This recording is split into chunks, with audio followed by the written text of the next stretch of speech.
Olá, sejam muito bem-vindos a mais uma edição do programa Momento Agropastoril. No programa de hoje, traremos os seguintes destaques. No quadro Manaim Sustentável, veremos como o Manaim de Divinópolis implementou a granja, aumentando o projeto de sustentabilidade. A soja completou 100 anos no Brasil. Você verá também uma matéria especial sobre a comemoração do centenário, onde tudo começou, em Santa Rosa, Rio Grande do Sul. Em Governador Valadares, Minas Gerais, conheceremos um projeto de piscicultura e a preservação ambiental que mudou a vida de vários pescadores. No estúdio, conversaremos com a geógrafa doutora Adoreia Rabelo, de Manaus, sobre o retorno das águas no Rio Negro após grandes secas. Estas e outras notícias você confere aqui a partir de agora.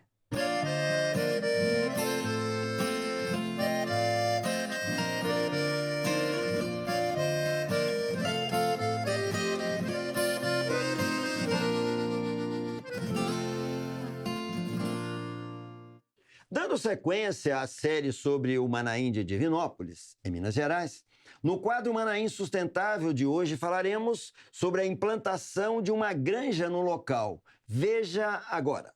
A ideia de criar o Manaim Sustentável em Divinópolis surgiu para o melhor aproveitamento das áreas existentes do Manaim, buscando utilizar os recursos que temos de forma racional e consciente, além de reduzir os custos com a utilização dos alimentos produzidos aqui e buscar cada vez mais um Manaim autossustentável. O galinheiro foi o primeiro projeto a ser desenvolvido e implantado no Manaim Sustentável na cidade de Divinópolis, Minas Gerais. O objetivo inicial do projeto foi utilizar os ovos para o preparo das refeições no Manaim, de forma a reduzir os gastos da compra do mês para o seminário, além de oferecer um alimento de maior qualidade para os irmãos. O espaço construído foi desenvolvido para criar 200 galinhas poedeiras, mas, inicialmente, foram alojadas 50 aves. Grande parte do material usado na obra foi reaproveitado do que já havia no Manaim, como tijolos, estrutura metálica e tinta. Na parte externa, foi feito piquete para as galinhas ciscarem e tomarem um banho de terra. O manejo da granja é realizado diariamente, e as tarefas são essenciais para a produção, saúde e bem-estar das aves. Pela manhã, é abastecido os comedouros com ração e conferida a água disponível para as aves. Quando o bebedouro está sujo, é feita sua limpeza e colocada a pedra de cloro, pois é essencial sempre ter água limpa para as galinhas. A importância sobre a qualidade da água muitas vezes é subestimada pelos produtores. Porém, além de ser responsável pela hidratação da galinha, mantendo seu equilíbrio hídrico, a água desempenha um papel fundamental na formação do ovo, especialmente na qualidade da casca. Durante o seminário Unidos em Família, ocorrido em julho de 2023, as crianças, os intermediários e adolescentes visitaram o galinheiro e puderam aprender um pouco sobre a criação de galinhas, além de conhecer o projeto Manaim Sustentável.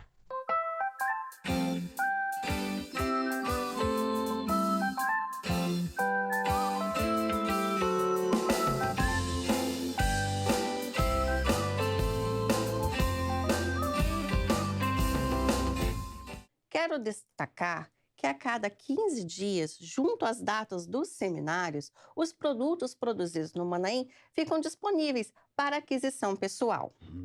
O nosso assunto agora é a soja. Você sabia que este ano marca a comemoração do centenário da soja no Brasil? Tudo começou no Rio Grande do Sul, onde permanece uma forte tradição. Vamos conferir a matéria. A cidade de Santa Rosa, no Rio Grande do Sul, é conhecida como o berço da soja no Brasil. As primeiras sementes foram plantadas na horta da família Lenbauer, que trouxe a soja dos Estados Unidos. Essa história é relembrada por Walter, neto do conhecido pastor Albert Lenbauer, pioneiro da soja no Brasil.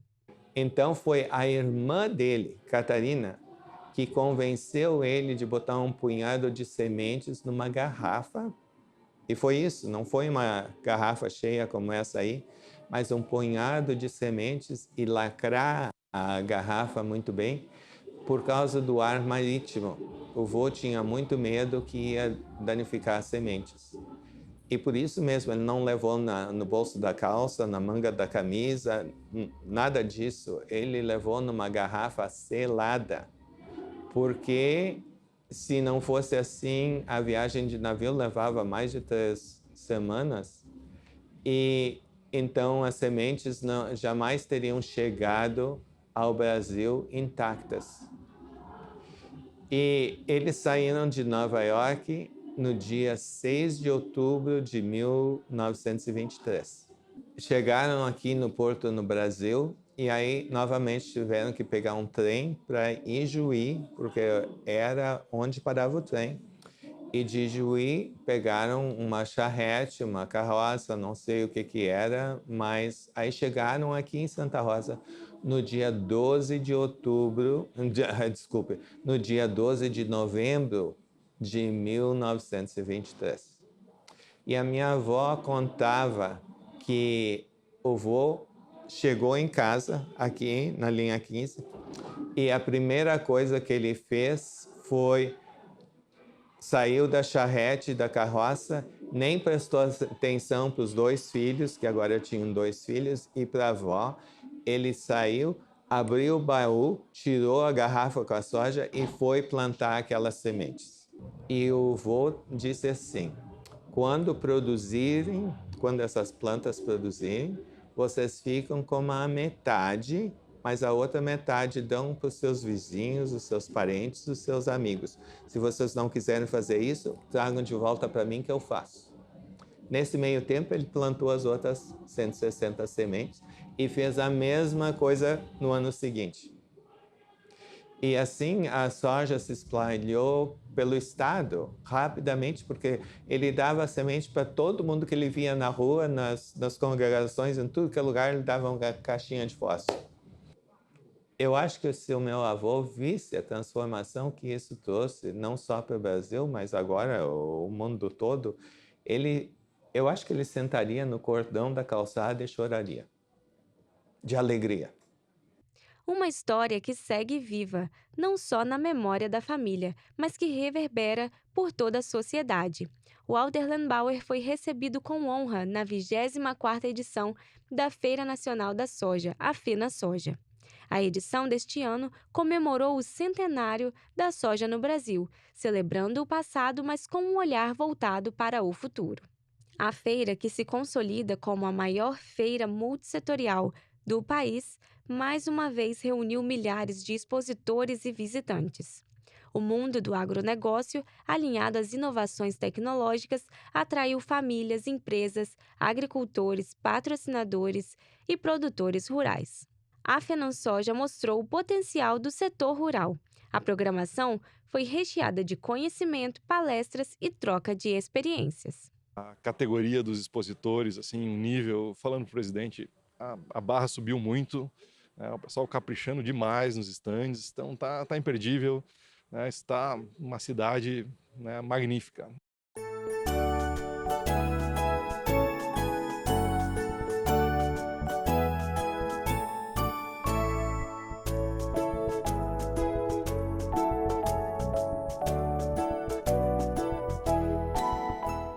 Em Governador Valadares, Minas Gerais, um inovador projeto de piscicultura e preservação ambiental tem promovido transformações significativas na vida de diversos pescadores locais. Confira a matéria de Marcelo Rosa. Mesmo antes do acidente com a queda da barragem de Mariana, em 5 de novembro de 2015, que impactou em uma grande mortandade de peixes no Rio Doce e em seus afluentes, este grupo de amigos e pescadores já atuavam, buscando alternativas que preservassem os rios da região e os peixes cada vez mais escassos.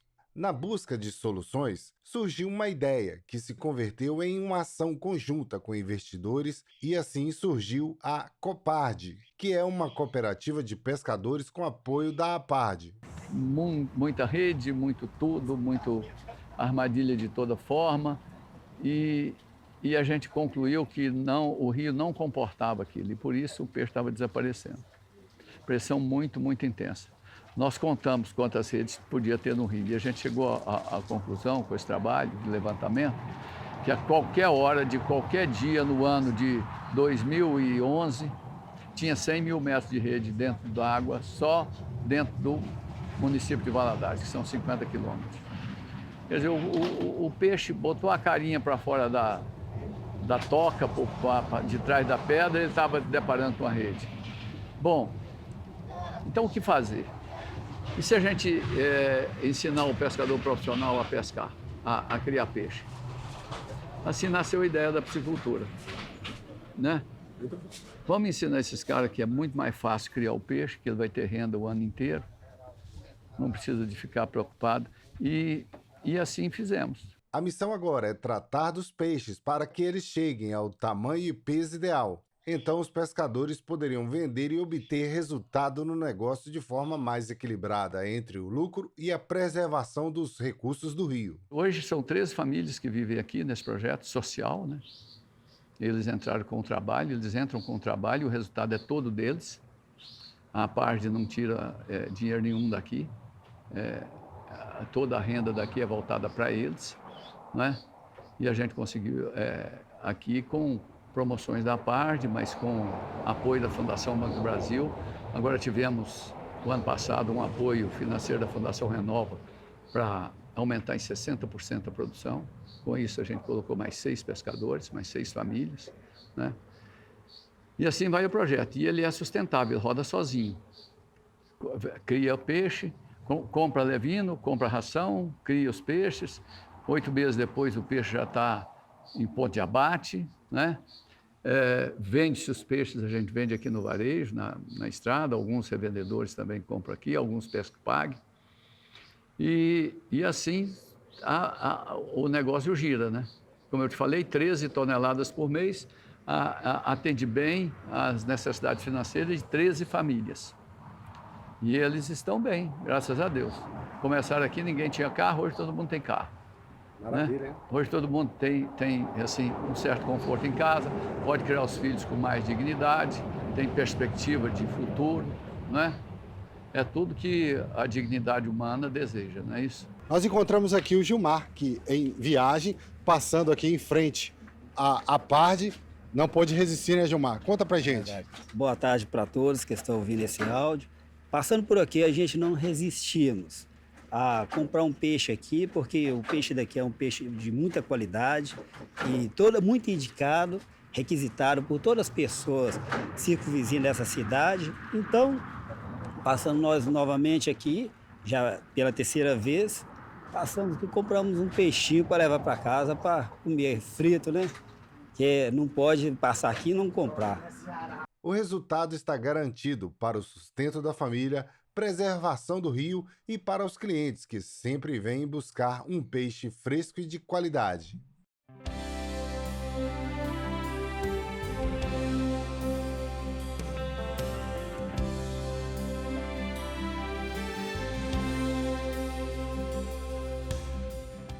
Agora no estúdio, vamos conversar ao vivo, direto de Manaus, com a geógrafa doutora Adoreia Rabelo. Isso mesmo. No mês de outubro, fizemos uma matéria sobre a seca dos rios Negro e Solimões. Agora voltamos com uma notícia melhor. A doutora Adoreia vai falar com a gente sobre a elevação do nível da água nos rios. Doutora Adoreia, seja bem-vinda mais uma vez ao nosso programa. Muito bem-vinda, doutora Adoreia, nessa participação conosco aqui nesse dia. Muito obrigada, meus irmãos. É uma honra falar com vocês aqui da cidade de Manaus. Já iniciando o nosso bate-papo, nossa conversa, após o Rio Solimões e o Rio Negro passarem por uma vazante histórica em 150 anos, como está a situação atual desses rios?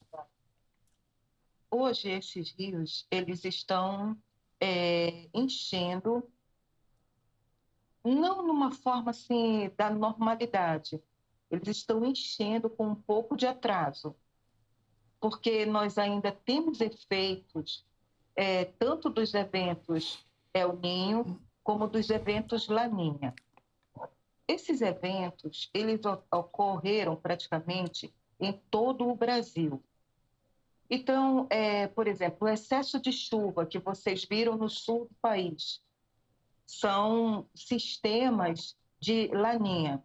Os eventos assim que vocês viram com muito aquecimento, né, com muita chuva, são também esses sistemas, tanto de eventos de El Niño como de Laninha.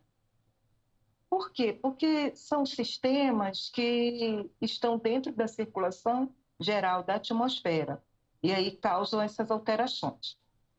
Então, nós tivemos aí um déficit de, por exemplo, vazante, né, que foi cerca de 12,18 metros, mais ou menos em outubro.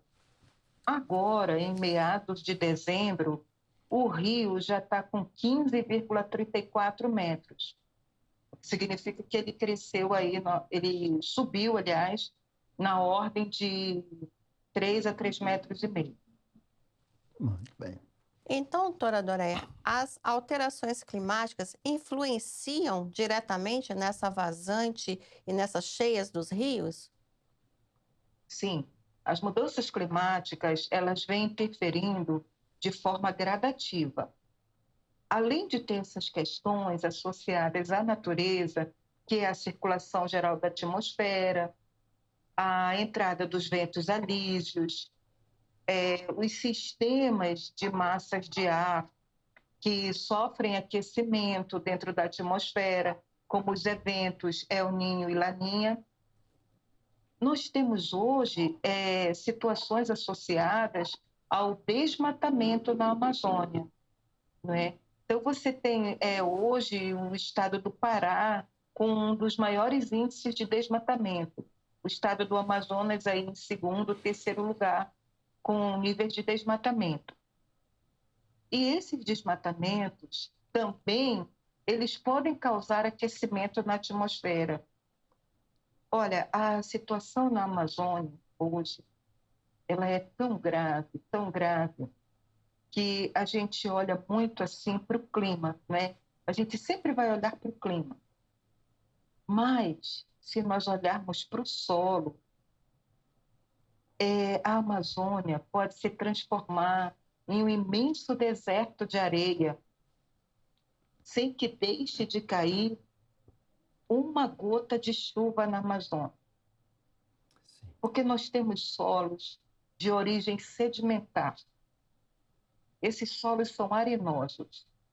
E se você desmata, você cria um processo chamado arenização, que é o que se chamava antigamente de podisolização desses solos. É você transformar esses solos argilosos em solos arenosos, porque são superfícies sedimentares.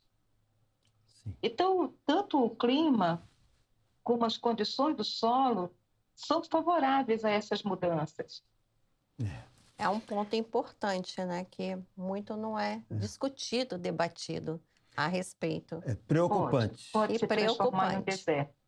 Preocupante, muito preocupante. Mas, doutora Doréia, na primeira semana de dezembro, o SGB, Serviço Geológico do Brasil, publicou que a vinda das chuvas na região tem elevado o nível das águas em alguns rios da bacia hidrográfica do Amazonas, como o Rio Negro. Essa elevação está ocorrendo dentro do esperado? Não, não está ocorrendo dentro do esperado.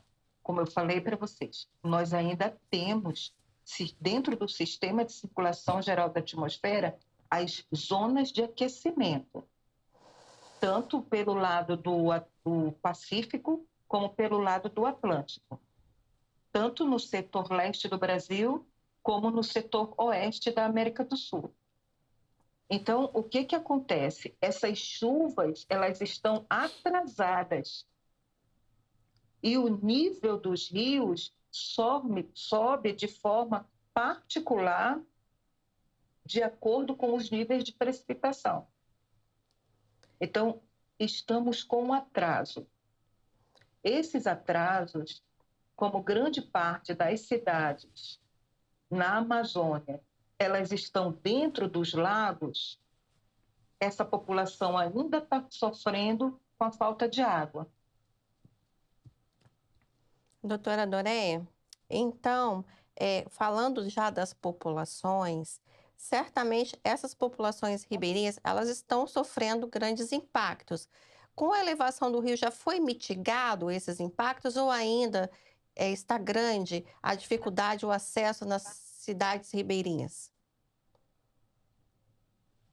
Nós tivemos mortandade de peixes em vários sistemas lacustres da Amazônia e nos lagos.